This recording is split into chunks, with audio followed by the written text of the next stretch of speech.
100 years ago, Arthur Jefferson and Laurel Hardy perfected the art of the double act. Just a moment. This requires a little thought. Timeless, universal, and still as funny as ever, the iconic Laurel and Hardy have stood the test of time and are loved the world over.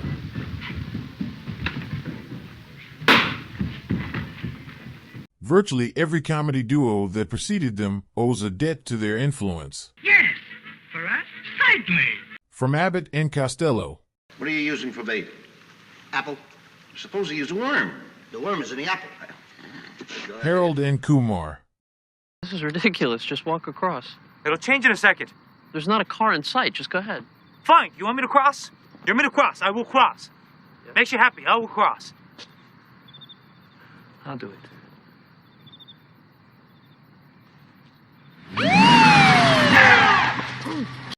And to a certain extent, Frasier and Niles, and Joey and Chandler. Often duplicated, but never replicated. Stan and Ollie raised the bar and set the standard.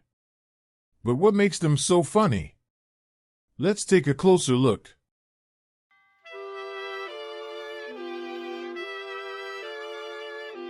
Straight away, you notice they have a very distinct appearance. Ollie is tall and fat, whereas Stan is short and skinny. Ollie's suit is several sizes too small, and he wears a necktie. In contrast, Stan's suit is loose-fitting, and he wears a bow tie. Ollie's hair is flat, Stan's is tall. Ollie is domineering and carries himself with pride. Stan is submissive and dopey-looking. You know, I'm not as dumb as you look. You bet your life you're not.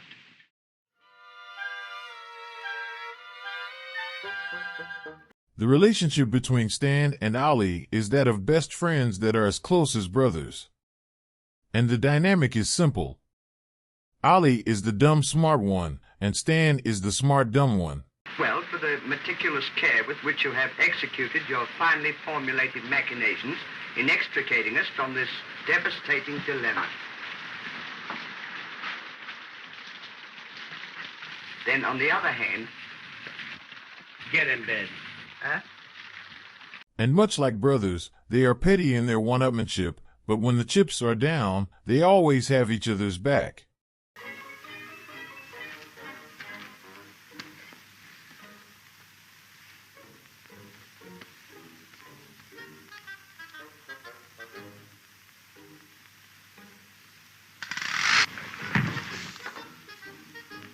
In short, it's Stan and Ollie against each other.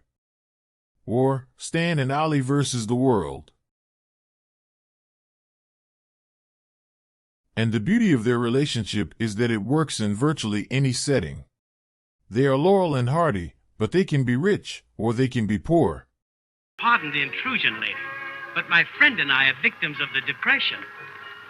We haven't tasted food for 3 whole days. Fancy not eating for 3 whole days. Yes, ma'am. Yesterday, today, and tomorrow. Sailors. Soldiers. Cops. Criminals. Because it's all about character. Whatever role they are playing, Ollie will always be pompous and embarrass himself, and Stan will always be innocent and clumsy.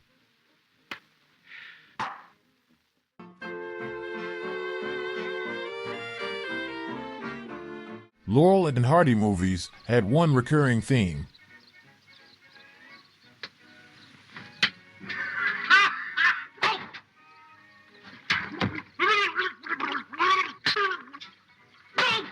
Tit for tat.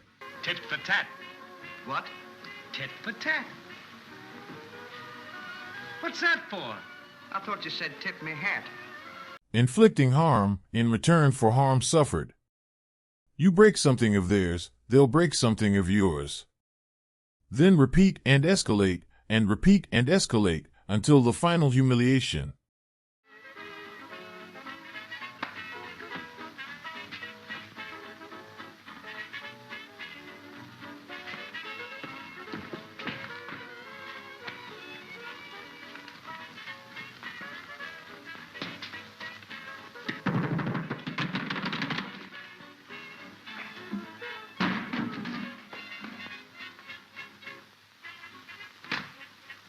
But because the initial insult is always accidental, and the acts of revenge so cartoonish, Stan and Ollie never came across as nasty or mean-spirited.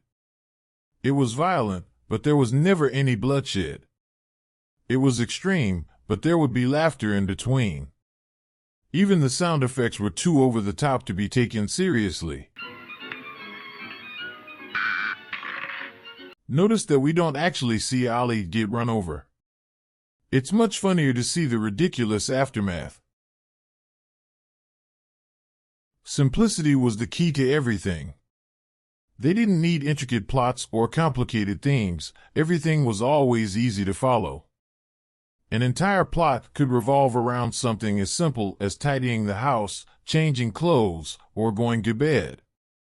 Something we can all relate to, yet Laurel and Hardy somehow always find a way to screw it up. You got a match? What do you want with it? I want to light the oven. Go and sit down. You get on my nerves. I'll light it. Anytime I want something done right, I always have to do it myself.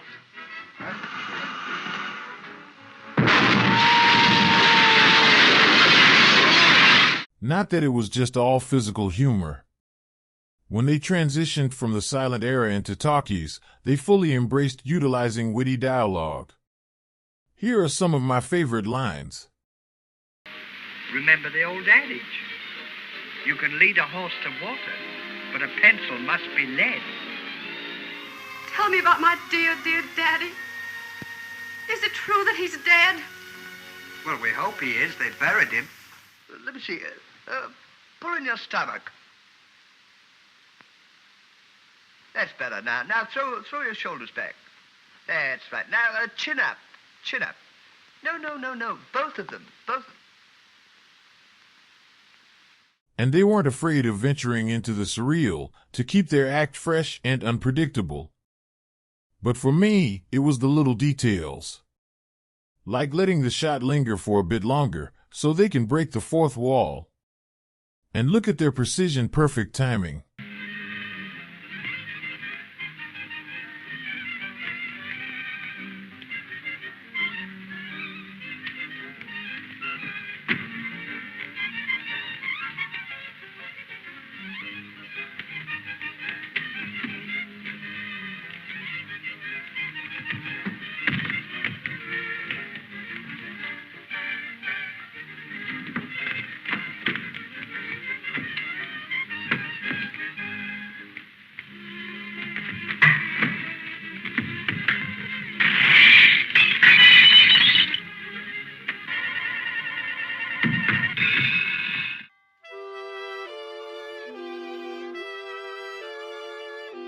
Laurel and Hardy conquered the world.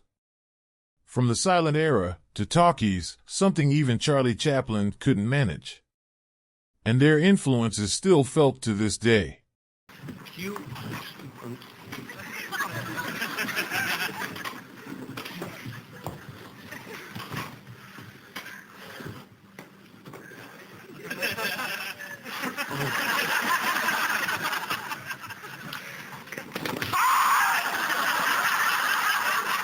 Are you all right?